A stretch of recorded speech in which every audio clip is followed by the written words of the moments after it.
When you take the material and the approaches to subnetting that I'm going to teach you in this section, and then you combine it with practice, you are going to become an absolute subnetting surgeon.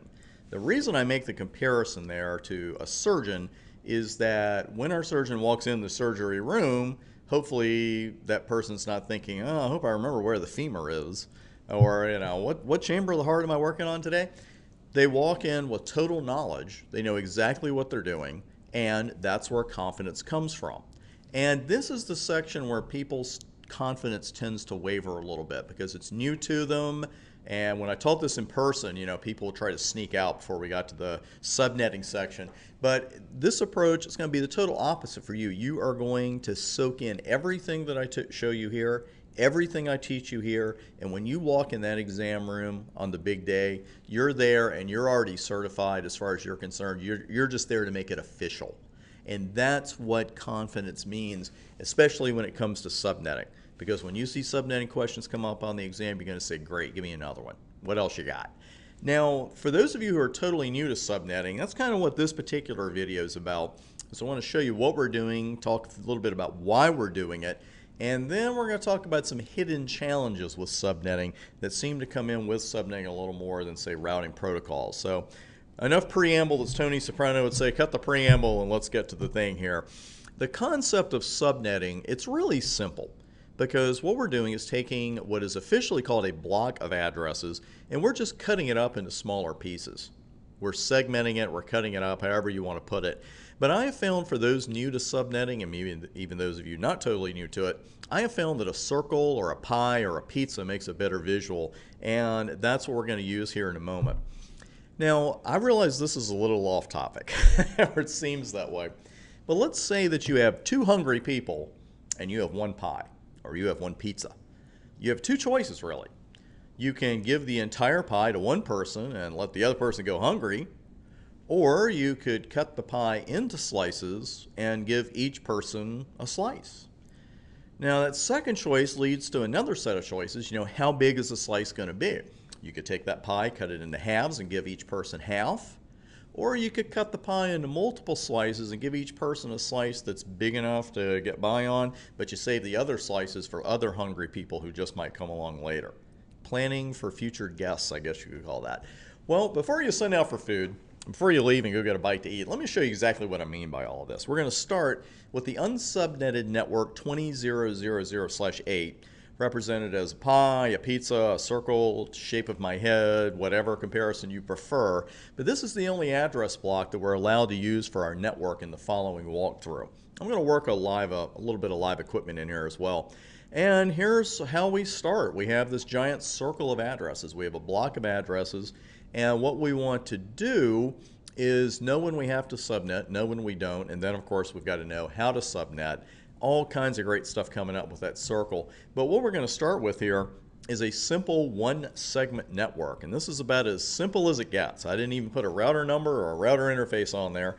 And if this is all we had, one network segment, we could use that entire block of addresses here because only one network segment exists. There's no reason to share.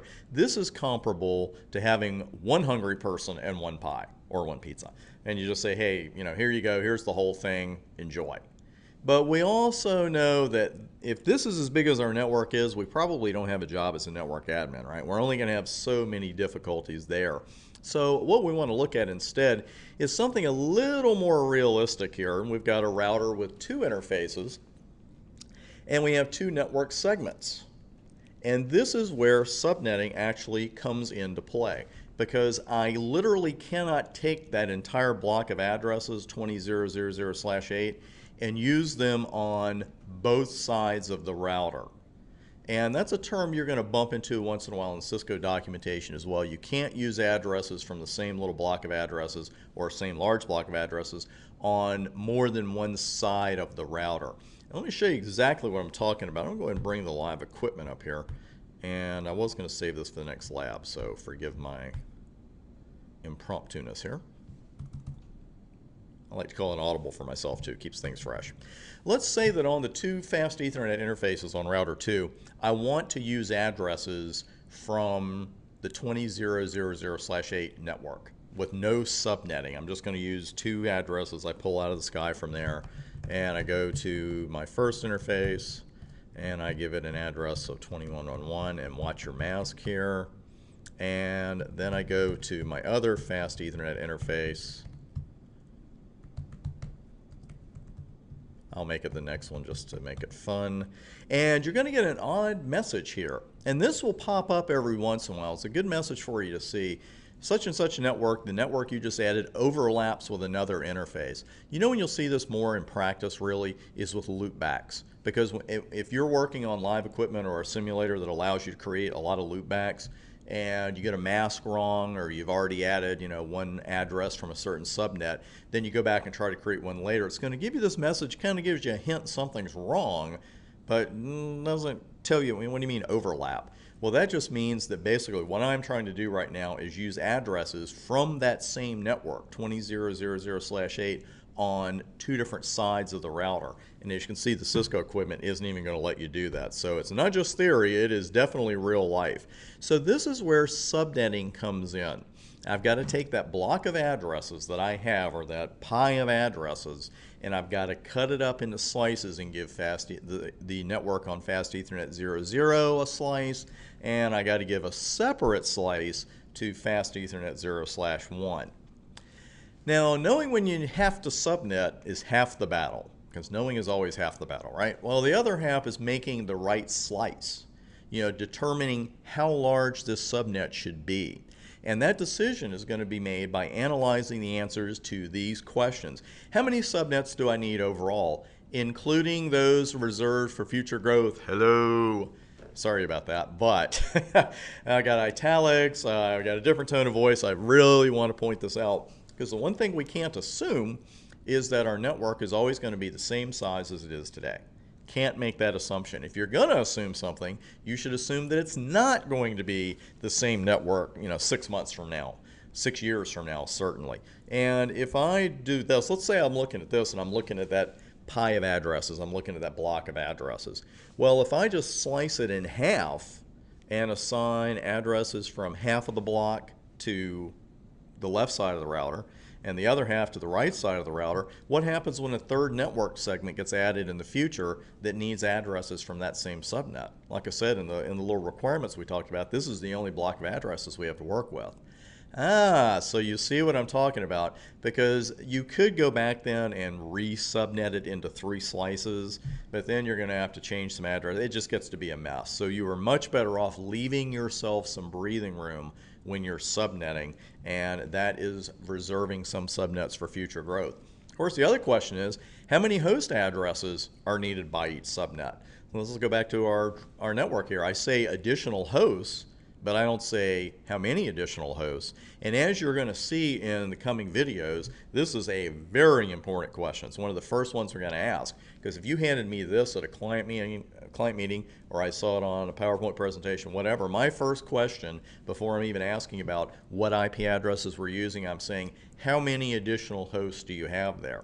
And you know what I'm going to do there? I'm going to plan for future growth there as well.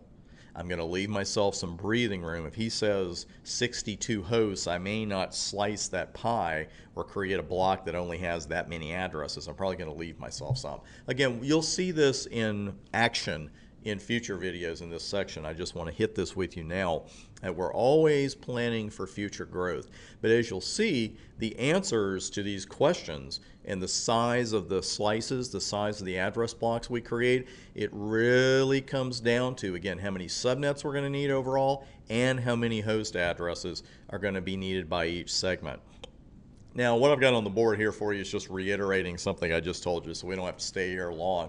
Again, we want to subnet as efficiently as possible, but we always want to leave ourselves, to use the unscientific, unofficial term, some wiggle room with your subnetting for any hosts or any networks that you have to add in the future.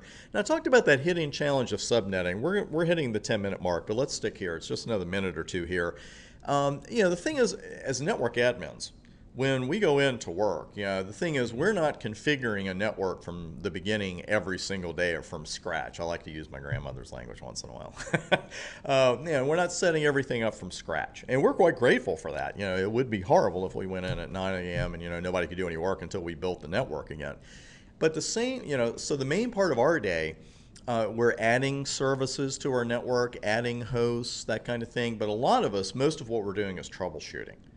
And again, the same goes for subnetting. We're not going to walk in every day and subnet addresses and assign them from the very beginning. And we may find ourselves in situations at client sites that demand answers to these questions, connectivity issues. You have to be able to look at an IP address and say, okay, I know what subnet this is on. And sometimes you can look at the address and the mask and just know it without doing any calculations, but sometimes you can't. We're going to see both scenarios. What's the broadcast address for this subnet in question? Because 255, 255, 255, 255 is not the only broadcast address. Every subnet is going to have one, and we got to be careful not to assign it to a host. You'll see why. But the thing is, we have to be able to calculate that. We also have to be able to say, what is the valid address range for hosts to this particular subnet? Because someone could have gone in. The thing is, you could come in after someone else has done the subnetting. That's what's going to happen most of the time in the real world. And to be blunt, that's what's going to happen most of the time on job interview questions, practice exam questions, and most likely real exam questions. You're not going to be doing all the subnetting from the very beginning yourself. You're going to be analyzing, troubleshooting, and frankly fixing what someone else has done. So you got to be ready to come in from a client site, and they got 4 hosts, and they can't figure out why one of them can't talk to the other 3. Well, maybe they're not all on the same subnet, but the client thinks they are. Maybe they're using an IP address in that subnet that they shouldn't be using. And the thing is, you've got to be able also to look at their network, look at their subnetting and say, okay, I know how to get the valid address range here. So we are going to learn all 3 of these skills. They're easily learned as long as you get in a lot of practice. Now, that's just what I said here too. I got one screen ahead of myself.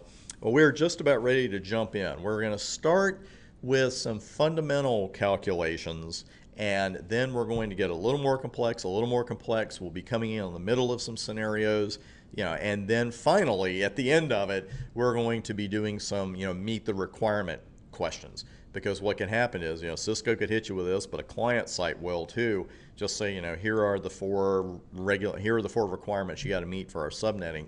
You go out and meet them. Because the one answer that looks right at the beginning may not be the right one, but once you've practiced the skills in this section, you're going to nail all of them. I'm happy for you in advance because I know how well you're going to do. Take a breather and we will get started. Make sure to get something to write with because we're going to do plenty of that in this section, especially with the video that's coming up next.